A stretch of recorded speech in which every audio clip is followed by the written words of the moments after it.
Well, I like movies that aren't typical, that have unique story structures.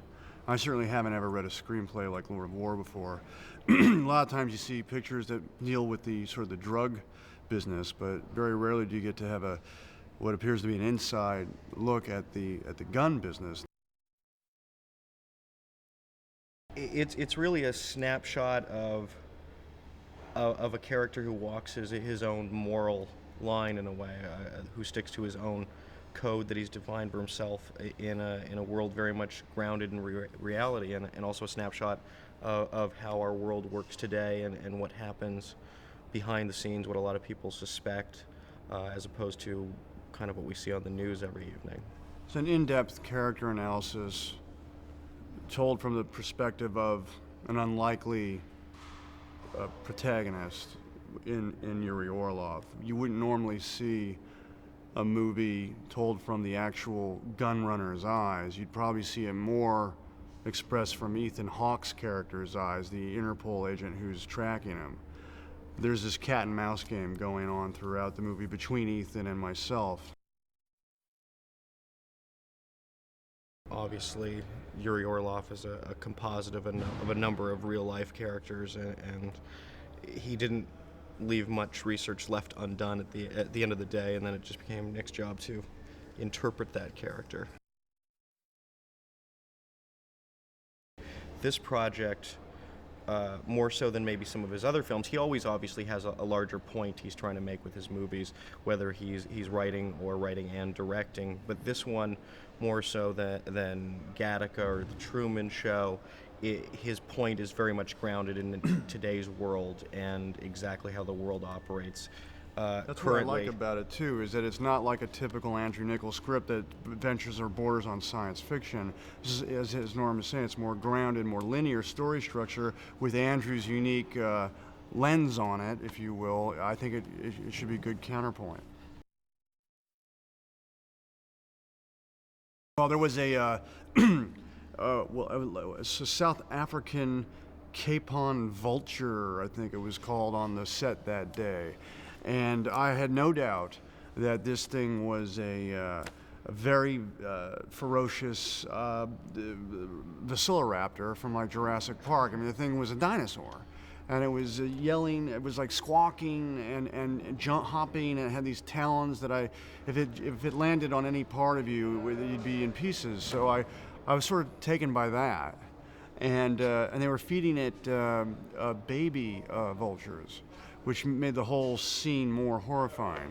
And then there were bullet shells everywhere, and then I'm working with Sammy, who plays Andre Baptiste Jr.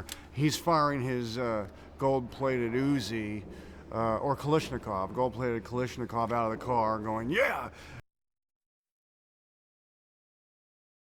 Jared is a lot of fun to be around. His character is kind of like, although he's my brother in the movie, I feel like in a lot of ways it's more of a father-son relationship, because our parents, you know, let's face it, they raised a drug addict and a gun runner, and we're sort of out there on our own. So I think we're closer than we are with our own parents. And he's someone who's very excited about anything creative. You know, he's interested in all sorts of art forms.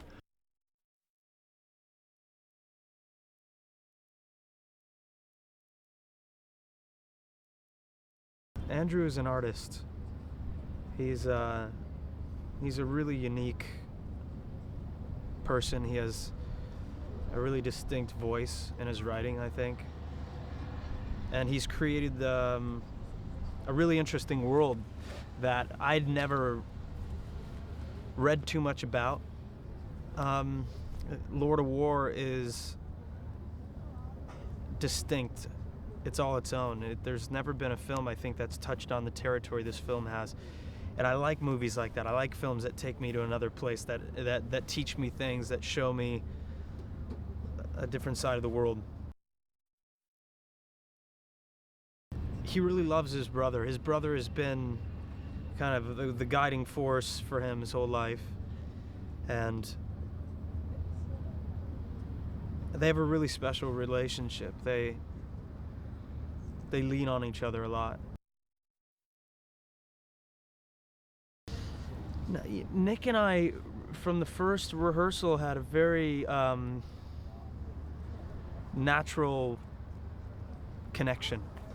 We got along great. We understood each other. We have the same sense of humor. We like to banter about similar things, and I was a big fan of his. Been a big fan of his since I was a kid. I grew up watching his movies, so for me, it's a dream just to be on set with him. I think that's one of the unique things about South Africa is it can double for so much of the world. The topography, it's such a bizarre place in a beautiful way. You know, you have this crazy range to take advantage of, and it's been a pleasure to shoot here. The crews are fantastic. The people work really hard. We've had a great time in Cape Town. It's been fun. I'm really curious about this film because it's so unique, and the scale of it is so. Normally, this film I think would have a tiny little budget, but the people that are back in this film are obviously really brave. So it makes me really curious to see this film. Because of the subject matter and the size, the scope. It feels like a huge movie. It's an independent film, but it feels like this giant movie for some reason. I mean, not for some reason. We're shooting on freighters and in planes, and there's guns and explosions, but it's I think it's Lord of War. Lord of War is part political film, part social commentary, part character study, and entertaining all at the same time. It's really it's a fascinating movie. Learning Russian is really challenging because they have some sounds that we don't use in English, so you kind of got to train your mouth to wrap around those certain sounds that they make. So it's not easy, but it's worth it. I enjoy it. I really do. I think learning Russian has helped me get a grasp on who Vitaly is.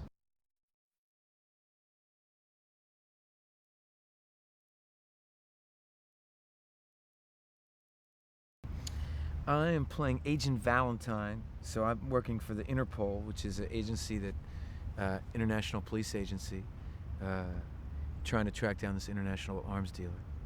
That's basically the gist of so I basically harassed Nick throughout the movie.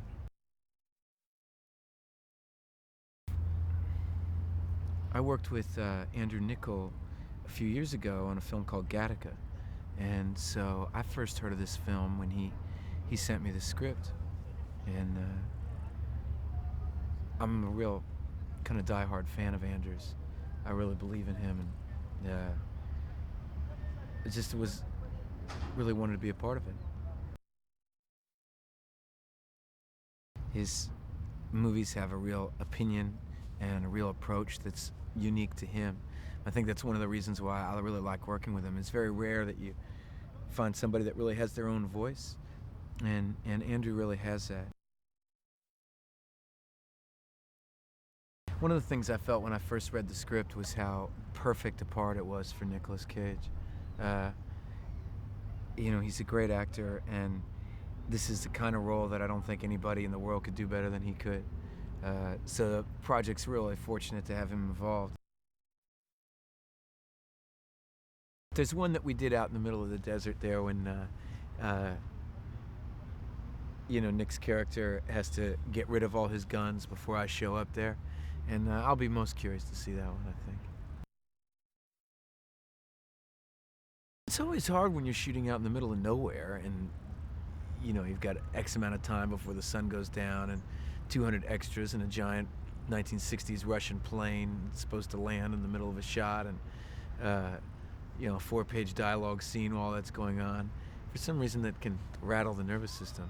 But, you know, I'll probably take that to my grave, remembering that. It's fun.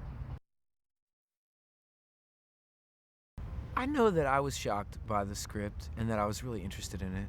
And I think that that's the only barometer that I can use for whether, I hope other people be very interested. I think whether it's shocking or not probably depends on how educated you are in the, in this part of the world and what makes this world tick. I was completely uneducated, so I found it fascinating. The movie is certainly about ideas, and there's certainly a lot of ideas in it. I think if you really tell any human story, it's political. But the truth of the matter is that this country makes a lot of weapons, and we sell a lot of weapons, and we sell them to a lot of very poor people who kill each other with them. And so it's a dubious moral line,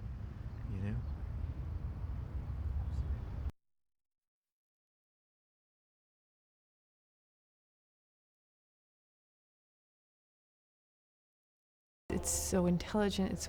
It moves really quickly. You've really just become part of the film straight from the beginning of the script to the end, and it's just so current. You know what I mean? And it's intelligent, and it seems so realistic to what possibly could be going on, or what is, of our time. So, and of course, Nick Cage being attached to it was, a huge draw, because he's an incredible actor. He always makes these really great choices in the material and the projects that he does.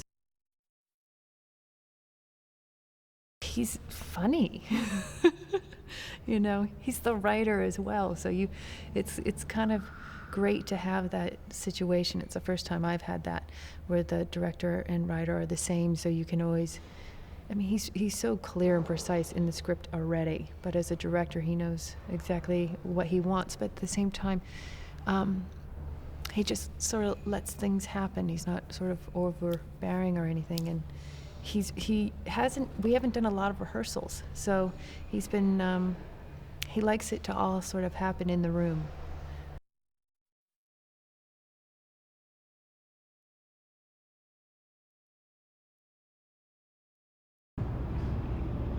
I think if you watch the film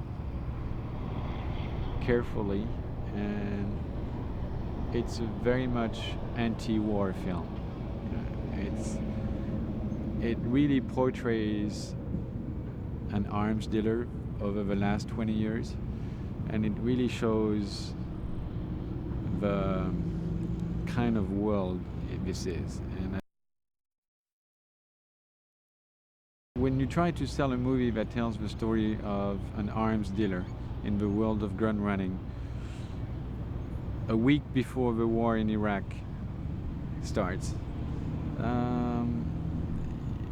it gives you the kind of idea how difficult it's going to be to put the finance together. It actually took me a year and a half, and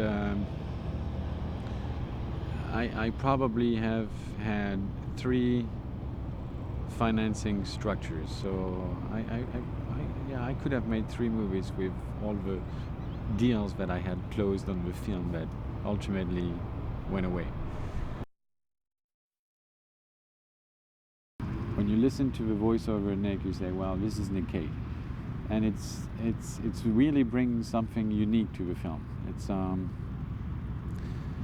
And when you describe a character like Yuri Orlov, which is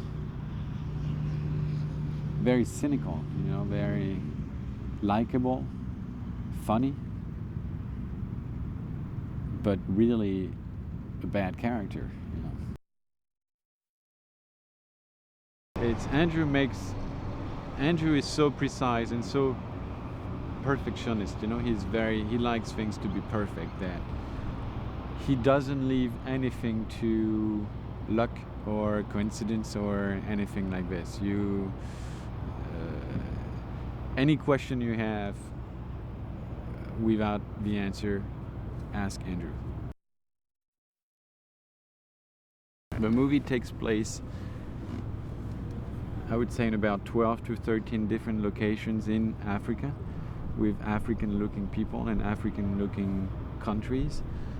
And in order to avoid extra cost to fly to all of those destinations, we decided to regroup all of those countries here in South Africa where we could find and recreate all what is in those countries.